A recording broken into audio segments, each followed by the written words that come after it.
Let's be real for a second. If there is one character on Beyond the Gates who is currently setting the gold standard for absolute, unadulterated villainy, it is without a doubt Leslie Thomas. The woman is a walking tornado of manipulation, and her latest target is none other than her own flesh and blood. You won't believe what happens next as we dive into the dark, twisted psychological warfare Leslie is waging against her daughter, Eva Thomas. This isn't just regular family drama. This is a full-blown hostage situation masquerading as motherly guidance.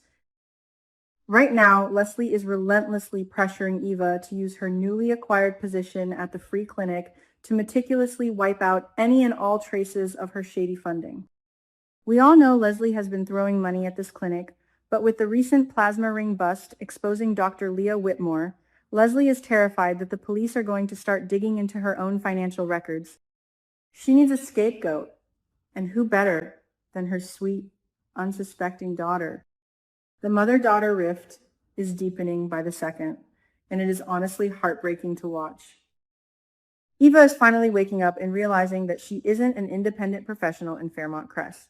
She is nothing more than a strategic pawn being used to manipulate the Garland Memorial Hospital Board.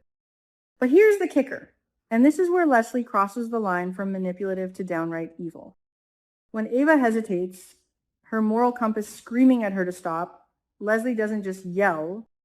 She drops a nuclear threat. If Eva refuses to scrub those dirty financial books, Leslie threatens to completely cut off all financial support for the clinic. Can you believe it? She is literally holding the health and safety of hundreds of impoverished, desperate patients hostage just to save her own skin. This thrusts Eva into an agonizing, soul-crushing psychological battle. She is torn between her deep-rooted familial loyalty and her fundamental sense of justice.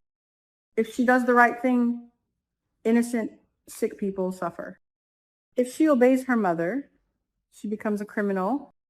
I have to say, I absolutely despise Leslie for doing this.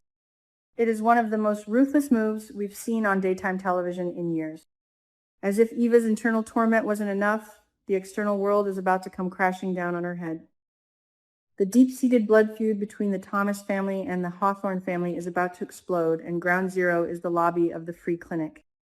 Do you guys remember that incredibly tense scene at the police station where Leslie smugly threatened Darlene Hawthorne right in front of Detective Marcel Malone? Leslie sarcastically warned Darlene to treat Eva well, or else Police Chief Elon Hawthorne might just arrest Eva for hitting Darlene. Well, Darlene is not the kind of woman who takes a threat lying down. She is a fierce matriarch, and she is out for blood. Darlene marches straight into the clinic to settle the score, and it is absolute chaos. She publicly corners Eva, pointing fingers and screaming at the top of her lungs. Darlene fiercely accuses Eva of using her sweet, innocent exterior to mask the filthy, underhanded schemes of her mother. "You're just a wolf in sheep's clothing," Darlene implies, her voice echoing off the clinic walls. And the worst part? This entire screaming match happens right in front of a waiting room full of shocked patients and staff. People are whispering, eyes are darting, and Eva's professional reputation is being shredded into a million pieces in real time. I have to interject here. I think Darlene's anger is 100% justified, but she is aiming her fire at the wrong target. Eva is a victim in this scenario, but Darlene is too blinded by her hatred for Leslie to see it. This public humiliation completely breaks Eva. She is left standing there, trembling, her world collapsing around her. The tension reaches a boiling point, and Eva begins to spiral into a dark depression. She looks around the clinic, staring at the desk that used to belong to a true hero, and a horrifying realization washes over her. Eva starts to deeply question whether stepping up to replace the late Derek Baldwin was a fatal mistake. We all know Derek died a hero. He took a bullet for Jacob Hawthorne during that terrifying plasma ring sting operation. Brian Baldwin, Derek's grieving father, just came to town to collect his son's remains. Ashley Morgan and Shanice Johnson are crying themselves to sleep over his memory.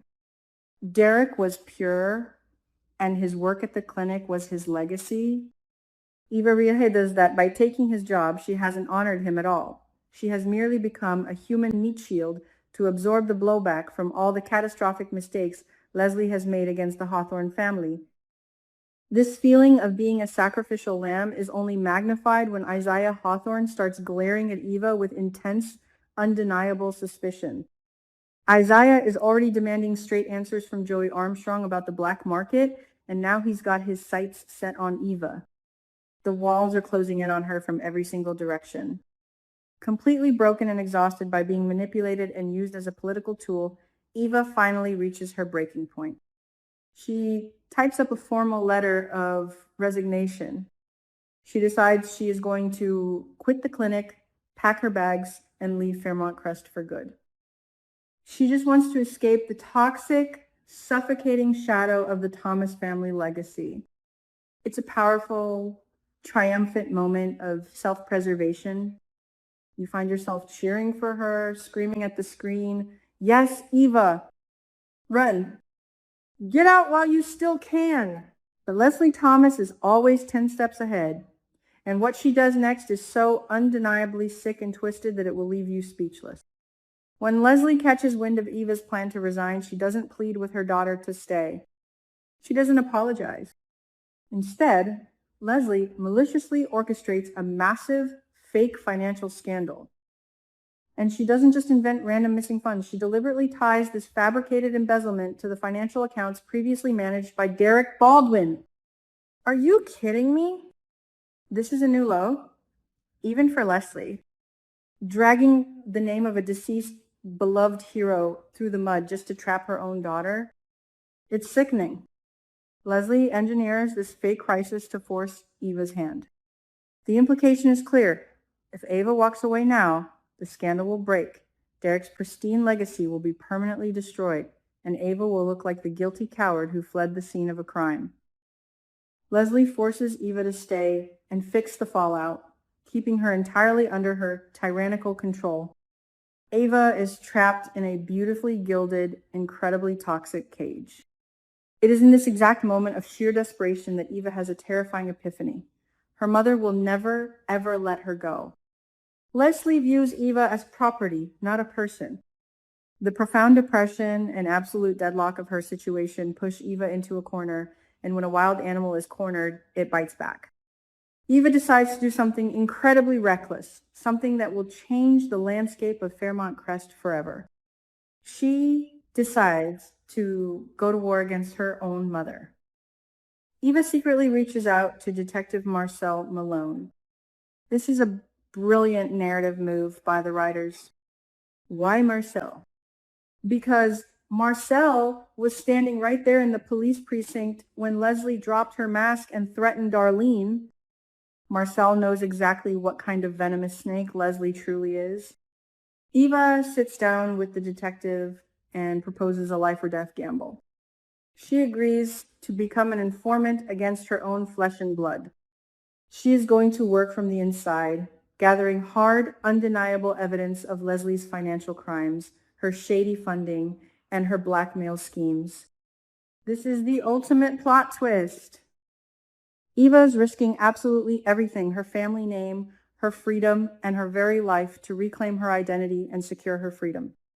If Leslie finds out that Eva is wearing a wire or copying hard drives for the police, the retaliation will be apocalyptic. We've seen what happens to people who cross the powerful players in this town. Just look at Doug McBride's mysterious fate. Many fans might think Eva is being foolish for going to the cops, fearing the corrupt elements within the Fairmont Crest police force, but I think this is the bravest thing she could possibly do. She is choosing her own soul over her family's dirty money. The dynamic between Eva and Marcel is going to be electric. Could this secret alliance blossom into a forbidden romance? We all know how much soap operas love a good detective and his beautiful informant trope.